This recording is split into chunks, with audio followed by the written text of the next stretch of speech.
కొంతమంది సైనికులు ఏనుగులని, గుర్రాలని తిని తమ ఆకలిని తీర్చుకున్నారు. ఆశ్చర్యకరమైన విషయమేంటంటే ఔరంగజేబ్ మరాఠీ సైన్యాన్ని ఎదిరించడానికి కాసిం ఖాన్ని పంపించాడు.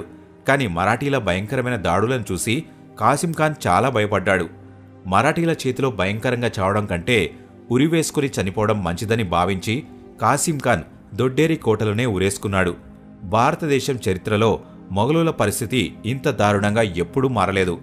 మరాఠీలు చేసిన పని వల్ల అలీ మర్దాన్ ఖాన్, రుస్తం ఖాన్, ఖుదా బందా ఖాన్, హసన్ అలీ ఖాన్ లాంటి గొప్ప మొఘల్ యోధులు రాత్రింబగళ్లు మరాఠీలను వెంబడిస్తూనే ఉన్నారు. కానీ వాళ్లు కూడా మరాఠీలను ఏమీ చేయలేకపోయారు. ఉత్తర భారతదేశంలోన్న ఉజ్జయిన్ దగ్గర నుంచి దక్షిణ భారతదేశంలోన్న మచిలీపట్నం వరకు మరాఠీలు మొఘల్ సైన్యాన్ని చంపేశారు. దీంతో దక్షిణ భారతదేశంలోన్న మొఘల్ సుల్తాన్లు మొత్తం పారిపోయారు. ఒకవైపు ఔరంగజేబ్ విశాల్గఢ్లో తన సైన్యాన్ని రక్షణగా పెట్టుకుని జీవిస్తున్నాడు. మరోవైపు మరాఠీ సైనికులు బుర్హాన్పూర్లో ప్రవేశించి పూర్తి నగరాన్ని ధ్వంసం చేసేశారు. మరాఠీలు బర్హానాపూర్కి రక్షణగా ఉన్న బేదర్బక్ని, అలీ మర్దన్ ఖాన్ని పట్టుకుని ఒంటిపైన వస్త్రాలను తప్ప మిగిలిన అన్ని వస్తువులను దోచుకున్నారు.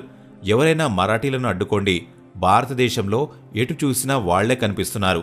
ఒకవేళ వాళ్లు మన మీద కలిస్తే మనం ఉట్టి చేతులతో తిరిగి వెళ్లాల్సి వస్తుంది అని ఔరంగజేబ్ తన సైన్యానికి చెప్పాడు. కాని మరాఠీలు మాత్రం అస్సలు ఆగడం లేదు.